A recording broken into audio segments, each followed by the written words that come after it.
Bonjour Suzy Watt. Bonjour. Vous êtes auteur, auto-éditeur, si je ne me trompe pas, c'est bien ça? Alors, j'ai fait mes inscriptions en 2 parties. Tout d'abord, j'ai fait appel aux éditions du Panthéon pour mes 2 premiers livres, donc Rhapsody in Grey et Pas de manuel utilisateur pour être maman. Puis ensuite, je me suis auto-éditée parce que c'était plus pratique pour moi. D'accord. On va commencer par parler par vos 2 premiers livres qui sont Rhapsody in Grey, si je dis bien. C'est ça. Super. Et Pas de manuel utilisateur pour être maman. D'accord. Donc allez-y, expliquez-moi, parce qu'en fait, ce sont 2 livres, une saga, une série, c'est ça? Non, en fait, c'est une petite série de 2 livres qui peuvent être dissociés, mais qui en fait sont une suite l'un de l'autre. D'accord. Sachant que Rhapsody in Grey, c'est le premier, et Pas de manuel d'utilisateur pour être Dans maman. la chronologie, c'est le 4e que j'ai écrit, mais... Oui, d'accord. Il est la suite de Rhapsody in Grey. D'accord. Et c'est quoi le synopsis, le résumé de ces livres? Alors, Rhapsody in Grey, c'est l'histoire de Margot, qui est une femme qui a beaucoup de caractère, qui a une enfance difficile avec des parents de l'époque qui avaient une éducation très stricte. Malgré tout, elle a essayé de mener une carrière très poussée dans le monde de la mode. Elle a commencé d'abord par une carrière dans la comptabilité, puis elle s'est aperçue que ça ne lui plaisait pas du tout, donc elle s'est lancée dans la mode et là, vraiment, elle a cartonné parce que c'était quelque chose qui lui convenait tout à fait. Puis elle a fait la rencontre de 2 hommes, un qui était menteur et l'autre tout à fait honnête, mais vu les facultés des 2 à se présenter comme des gentlemen à elle avait des difficultés à faire un choix entre ces 2 hommes. Et ça va leur conduire tout doucement vers une intrigue un petit peu policière, au cours de laquelle elle risque fort de perdre son chien qui, pour elle, est toute sa vie, parce que c'est son compagnon depuis toujours. Et puis, elle risque fort de perdre elle-même sa vie. Donc, c'est une histoire à rebondissement qui est vraisemblablement palpitante. Ensuite, la suite, Pas de manuel utilisateur pour être maman, c'est donc la suite des aventures de Margot, au cours de laquelle elle va mettre au monde son premier enfant, ce qui va compliquer les choses puisque son mari actuel est policier et qu'il va l'emmener également dans une affaire policière, mais cette fois-ci avec ses enfants. Donc ça va être très difficile à vivre et c'est la raison du titre, Pas de manuel utilisateur pour maman, parce qu'évidemment, beaucoup de problèmes psychologiques vont se poser entre elle et les enfants. D'accord. Je dois dire, enfin, si je me fais pas d'erreur. En fait, quand j'ai vu les 2 couvertures, j'ai cru que c'était 2 sujets totalement différents. En fait, c'est assez surprenant, notamment pour Pas de manuel utilisateur pour être maman. C'est un souhait de votre part ou parce qu'en fait, moi, j'ai cru que c'était un documentaire qui expliquait comment être maman. C'est vrai que c'est peut-être générateur de confusion. Je ne l'ai pas fait exprès, en fait, c'est parce que c'est la réflexion de Margot, elle s'est dit tout au long de l'éducation de ses enfants, il y a vraiment pas de manuel utilisateur disponible pour élever des enfants et c'est vraiment très difficile. Donc s'il pouvait y avoir un dictionnaire, s'il pouvait y avoir ce manuel utilisateur pour nous dire comment élever les enfants, ça aurait été salvateur. Le problème, c'est que ça n'existe pas et chaque enfant est différent et que du coup, c'est très difficile. Donc du coup, évidemment, oui, ça porte un peu à confusion. Ça ne dirige pas vers un thriller, mais peut-être que ça me donnera plus de chances d'attirer des lecteurs, je ne sais pas. En tout cas, pour la couverture de Rhapsody in Grey, j'ai fait une petite erreur qui est due peut-être au fait que je sois novice dans le monde des auteurs. J'ai mis en couverture mon chien parce qu'évidemment, c'est un des héros du livre. Hein, il va sauver la vie de Margot, etc. Mais tout le monde me demande si c'est un livre sur les chiens. Donc, rien à voir avec un thriller. Donc, j'ai fait ma petite erreur de faire cette couverture. J'aurais peut-être pu la faire différemment en prenant l'aide d'un illustrateur. Voilà. le titre Rhapsody in Grey fait penser davantage m'a fait penser tout de suite à un récit. Mais c'était vraiment, pardon, excusez-moi. C'est vraiment pour le livre, pas de manuel d'utilisateur pour être maman qui m'a interpellée. Quand j'ai vu le résumé, en fait, c'est une histoire, c'est un récit, c'est un roman. Donc, voilà. On va continuer dans les récits et dans le monde des enfants avec le concours de cruauté pour enfants, justement. Alors, le concours de cruauté pour enfants, c'est un récit d'une jeune femme qui est mort la vie à pleines dents, mais qui n'a pas une vie facile, enfin une enfance facile avec ses parents à nouveau, mais qui va quand même se développer et avoir un certain équilibre féminin. Elle va avoir beaucoup de caractère et heureusement parce qu'elle va faire la rencontre de quelqu'un qui est de prime abord très gentil, agréable et qui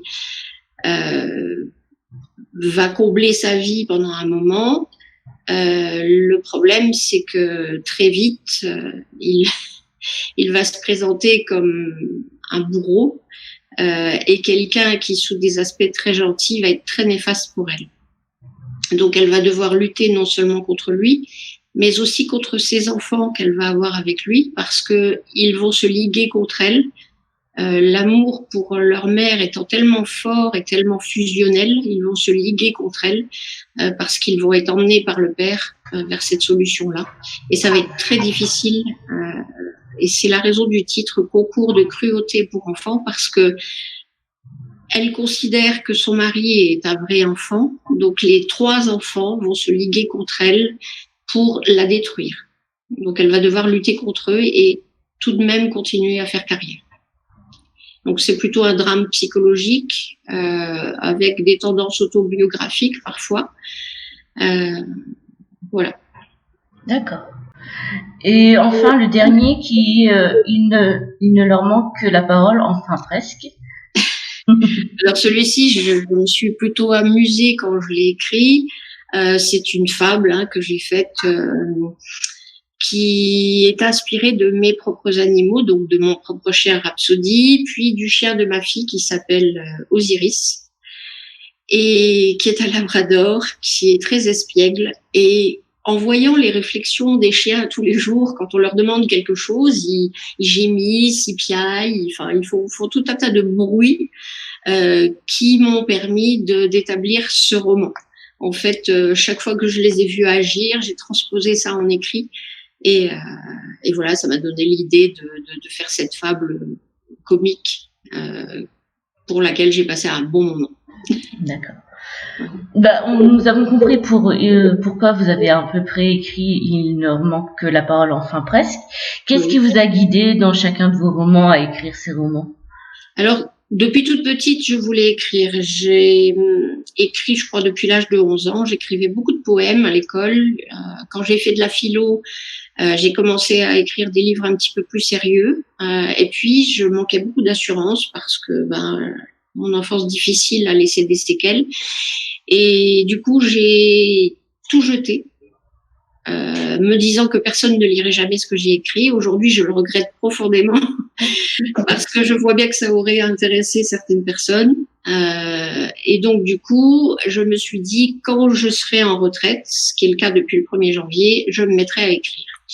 Donc, le premier livre a une partie autobiographique puisqu'on y parle d'une maladie auto-immune et j'ai cette même maladie. Donc, j'ai pu en parler efficacement puisque je la vis au jour le jour.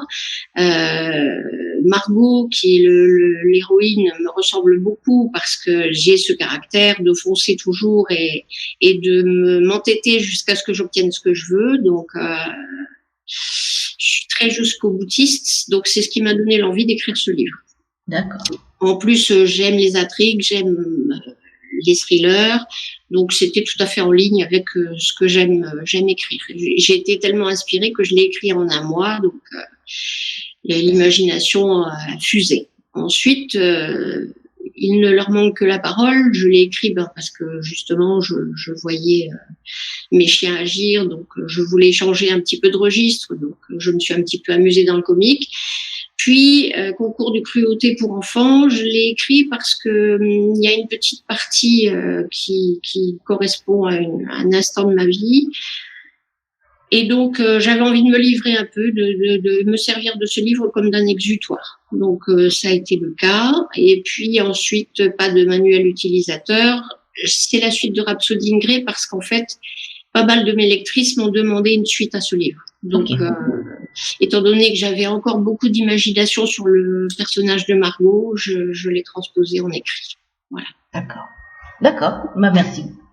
Et aujourd'hui, je suis en train d'écrire un livre qui s'appelle Emmanuel K. Porter, qui est donc un thriller qui sera beaucoup plus palpitant encore que le premier, qui lui sera un gros livre qui va faire dans les 300-400 pages.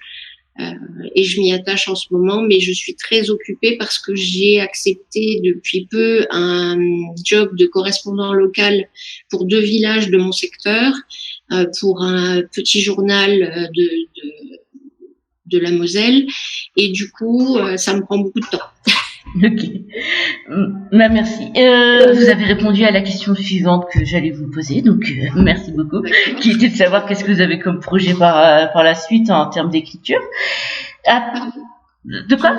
Je ne vous ai pas compris. Je disais, c'est que vous avez répondu à ma question, qu'il était de savoir est-ce que vous avez d'autres projets d'écriture par derrière ou pas. Donc vous avez déjà répondu à ma question, merci. Ensuite, quels sont vos souhaits pour vos différents livres, les livres que vous avez déjà publiés, qu'est-ce que vous souhaitez pour eux en fait ? Ce que j'aimerais, c'est que les lectrices ou les lecteurs qui lisent ce livre, je ne veux pas forcément qu'il y en ait des centaines de milliers. Je n'ai pas écrit les livres pour avoir une rétribution. Je les ai écrits par plaisir et pour partager un peu avec les lecteurs. Ce que j'aimerais, c'est qu'ils partagent leur opinion sur mes livres pour m'aider à avancer, parce que quand on est auteur, on aime ce qu'on écrit, mais on n'est pas forcément perçu de la même façon. Donc, j'aimerais partager avec eux leur avis, savoir si je peux progresser d'une manière ou d'une autre, si je fais certaines erreurs, si peut-être je pourrais rencontrer d'autres sujets sur lesquels écrire. Donc, j'aimerais partager concernant mes livres, pas seulement me cantonner à écrire. D'accord. Merci de votre réponse. Et puis, on va faire en sorte, au niveau de Créa Lecture, que les avis, le partage puisse se mettre en place. En tout cas. On va passer à la deuxième étape de l'interview, qui est une interview qui se base sur une activité qui a été créée par Philippe Brasseur dans son livre 1001 activités autour du livre, publié en 2003 et réédité en 2013 par Casterman. On a l'autorisation d'utiliser 5 activités de ce livre dans le cadre de Créa Lecture. Donc, on a adapté cette activité qui s'appelle « Si tu étais un livre » en interview pour vous interviewer, vous, en tant qu'auteur. D'accord.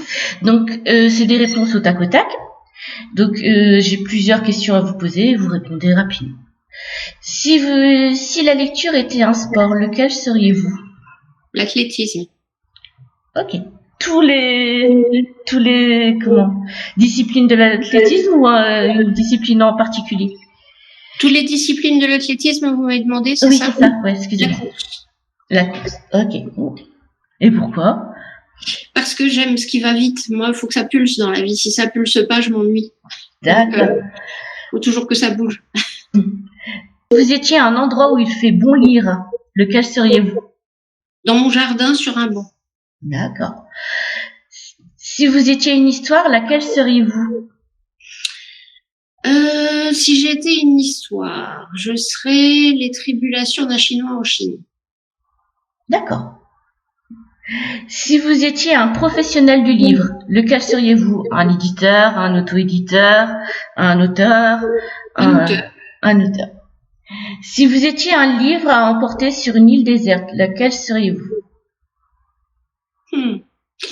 Ça, c'est difficile parce qu'il y en a plein qui me plaisent, mais j'aime en particulier les lectures de Simone Veil. Donc, j'emporterai les livres de Simone Veil, ou alors ceux de Barack Obama. J'aime beaucoup son style d'écriture. D'accord.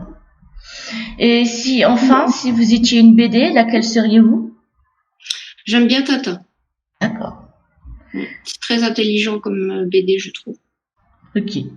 Bah, je vous remercie de votre attention et puis à très bientôt sur Créa Lecture et puis en espérant d'avoir de vos nouvelles pour le prochain de vos livres. Absolument, je n'y manquerai pas. Merci beaucoup pour votre temps. Merci beaucoup. Au revoir. Au revoir.